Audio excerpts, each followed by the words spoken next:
Hey, welcome back to my channel. My name is Carter. I love talking about movies, horror movies, comic books, and superheroes. Today, I just wanted to sit down and do a little bit of a 2024 movie recap, but in a different kind of manner.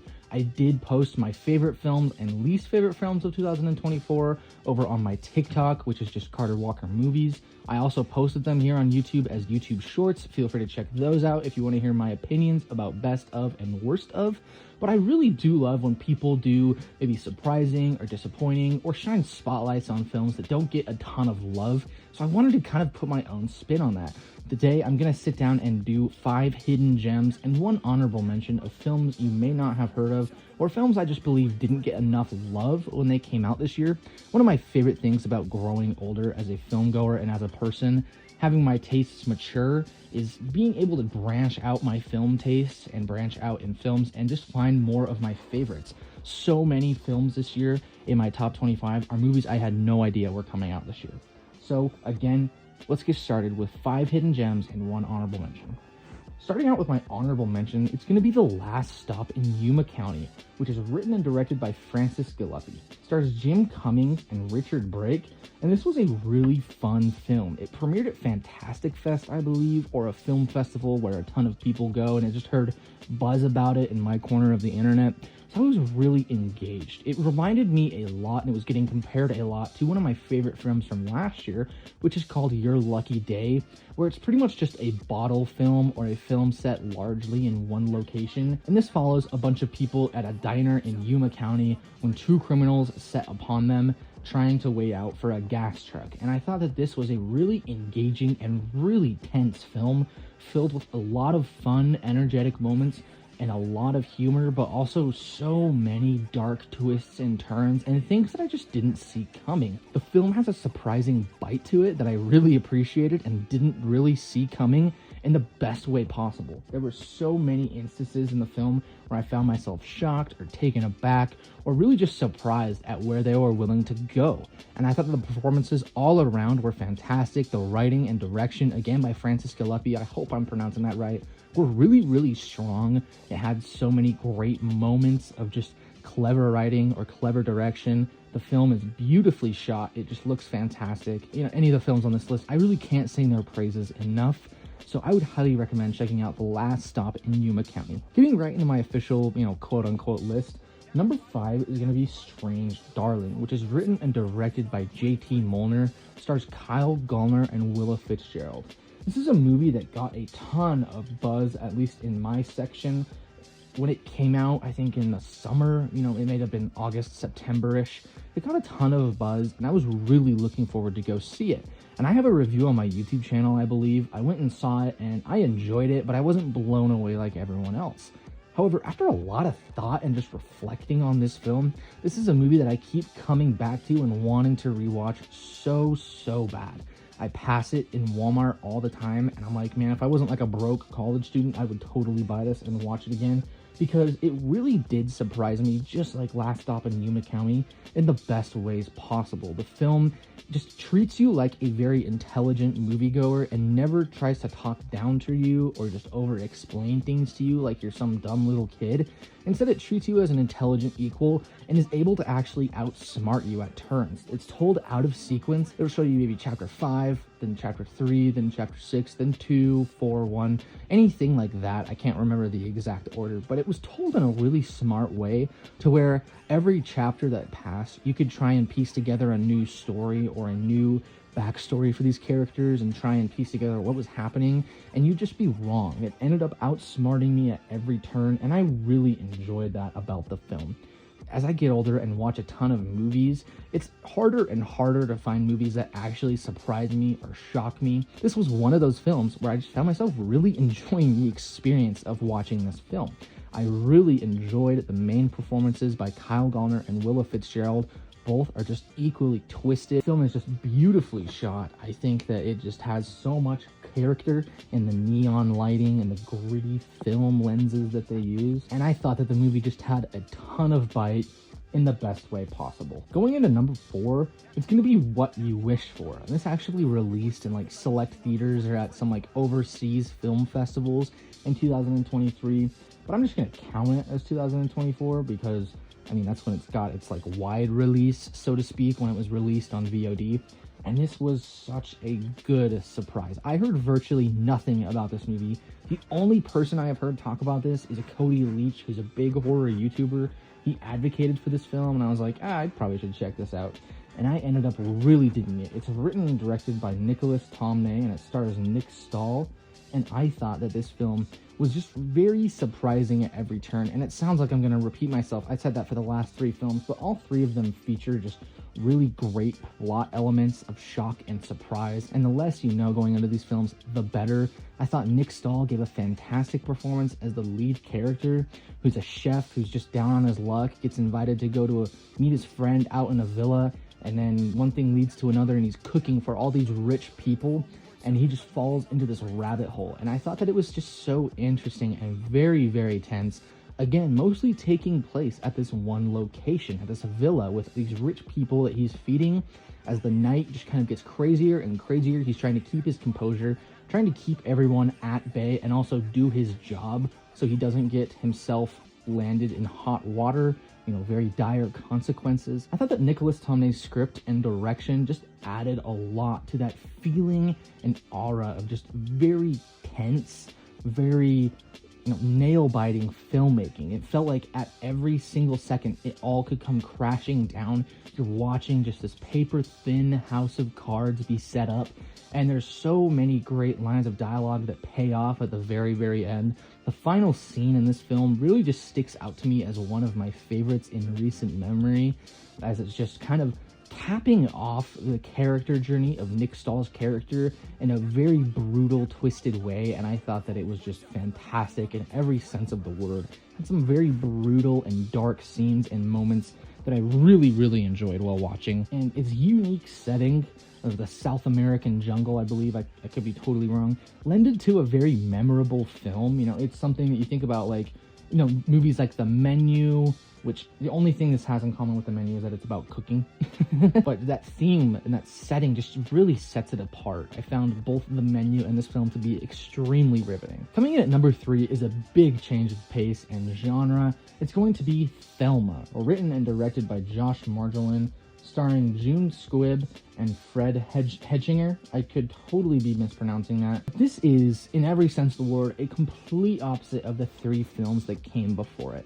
It's a straight-up comedy. It has moments of drama. I should say this is more of like a dramedy. It does have a lot of drama, but almost everything in this film is played for laughs, except for maybe a few things with Thelma's accidents or other things of the sort. It follows an old woman who gets scammed and then goes on a quest of revenge out for her scammers, and it was really funny and just very heartwarming and refreshing. It told a great story about family love and just a connection between grandma and grandson in a way that I did not expect. There's not many times you go to the movies and see a really touching story between grandma and grandson, or grandparent and grandchild, and it just told a really great family dynamic of just people who are bound together by love, and there's all these crazy things happening in life, but at the end of the day, they really just love each other. And I just gotta say, Fred Hedginger, if that's even how you pronounce it, is having a fantastic year. I mean, apart from Craven, he has been in just banger after banger this year, and I really enjoyed just seeing him get so much work because I think he is a fantastic actor. But this film featured some of my biggest laughs of the year, and I actually teared up at the end. Again, just that heartfelt comedic story of grandma and grandson, and just such a crazy, crazy plot line of this 93-year-old woman getting duped by a phone scammer, and just so much happens. And it's just a great story of friendship, and I feel like every single moment of this film was just filled with so much love and personality. You could tell it was just a very personal film by the director. He put his heart and soul into this movie, and although, again, it is a very low-budget indie film, I never felt the lack of finance. I never felt the lack of scope, because it's so small, and, I mean, Thelma is an elderly woman. You still follow her on these adventures, and it's still extremely funny watching her try and get around, and maybe she's blocked by her age, she's blocked by not understanding technology, she's blocked by other old people just kind of losing their minds around her and just talking and talking and talking. She's blocked by physical roadblocks, mental roadblocks, but she's able to overcome them at every turn. And it really is just heartwarming and very satisfying to see her beat the odds. And again, kind of turning gears back into a little bit of a horror thriller vibe, with number 2, we have It's What's Inside, which was probably my favorite kind of quote-unquote horror comedy of the year. It's not very scary. The real horror in this is just kind of an allegory. And I thought that this movie, written and directed by Greg Jordan, was just a ton of fun. It was very energetic. It was very fun in the best way possible. Much like how Thelma was a comedy through and through, this one does have a ton of moments of comedy and levity, but it plays out like more of a thriller in the lighter sense, to where it has death, it has body swapping, it has a ton of dire circumstances, and yet it just feels so fun. It's like watching the ultimate party game unfold, and it's told in just a very energetic manner. The script and the performances are just full of life and youth, even all the way down to the editing and color design and color grading. Everything is just so bright and neon, and there's so many different editing choices. When someone switches bodies, or when people switch bodies, or when people are talking to each other, there's a different editing cue to let you know who is who, or maybe who was thinking what, and it was just so unique and fun. And it has a big cast of characters, but I never lost track of who was who. I thought that David Thompson, James Morosini, and Brittany O'Grady all did a fantastic job, and the theme of just wanting to be someone else, and then also the horror that comes from not being in control of your own body, was really unique and fun. And again, this film really just had so much energy. It was a straight to Netflix film. I think it was picked up from Sundance by Netflix, and you would never know. It has so much more energy and vibrance than any sort of streaming film that I've seen this year.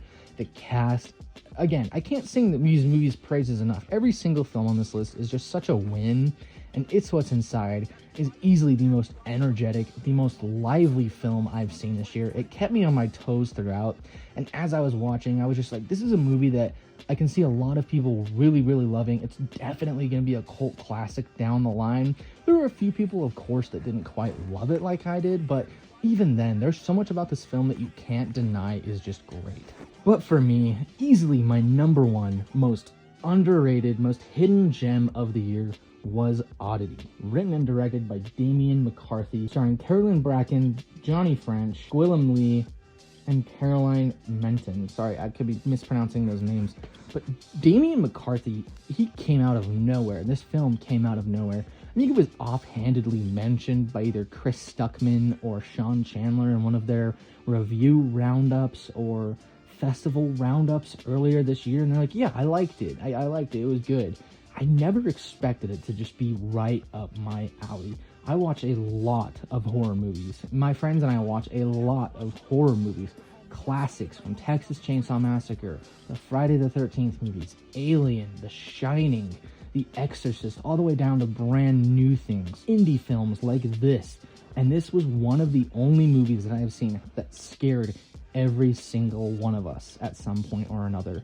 There's so many jump scares in here that are just done masterfully. This is a masterclass. This is a perfect teaching example on how to work a jump scare, how to be effective with your scares, how to be meaningful with your scares, because as far as I can remember, there's no false scares in this movie. There's no cat jumping out of the cabinet. Every scare here has its purpose. Every scare here means something or another to a character or characters or to the plot. And I thought that the editing in here was phenomenal. It bounces between multiple storylines, multiple timelines seamlessly. The character work was so well done. You care for these characters even when they're despicable and evil and just doing the most atrocious things. You care because you're engaged with them, you're interested in them, there's unique things. The film is just so credible with how it works its plot. It's like, yeah, there's this girl who's clairvoyant. She has different powers. She can touch an object and feel something from it. And you're just like, yeah, of course, like I buy into that. That makes sense. And it never really breaks those rules. It keeps in touch with that throughout. There's so many fantastic, very tense and very well-built scenes throughout, such as the tent scene really startled me. The camera scene and the ending scene is just phenomenal in all the best ways. This was a movie that I just absolutely loved. In fact, I got the Blu-ray for Christmas and I could not be more psyched This is a movie that I will be rewatching year after year for my October Halloween horror binge, and I could just not be more happy with this film. I cannot wait to see what Damian McCarthy does next, because this script and this film are just so tightly written, it's so tense, and it's so unnerving. Just little things like a Chekhov's gun, or just having the wooden doll be in the background of all these sequences and all these shots, and you know something's gonna happen, you just don't know what. Having that, it's almost like the anvil hanging over you. You don't know when it's dropping, and it's just sitting there for the entire runtime. You have the sense of dread building the entire runtime. You don't know when it's gonna fall, and that is the most just tense and unnerving thing I have felt in the theater all year. So Oddity is easily my number one. This was like in my top 5 of the year. This will be probably one of my favorite films from this year going forward. One of my favorite films of the 2020s, because I just adore this film. Every once in a while, a movie comes along that feels like it's just made for you and you only, or you just connect with it on ways that don't really make sense to other people. Oddity might be that movie for me. I found this film to just be genuinely riveting, genuinely very unnerving and scary, but also having a really fun plot and very interesting and engaging characters. And it had at least like 4 or 5 extremely memorable jump scares. I cannot wait to rewatch this movie. So if there's any movie that I would recommend you check out that is a quote-unquote hidden gem, it would be Damian McCarthy's Oddity. Let me know down in the comment section below if you have any hidden gems, or a movie that you thought was severely underrated or just didn't get enough love this year, or recommend me a movie. I love it when you guys recommend me movies. I just love being able to watch as many movies a year as possible. I watched like 101 so far, I believe, and that number is just only going to go up because I have a bunch that I missed. Well, guys, that's it for me. As always, guys, thank you so much, and have a great rest of your day.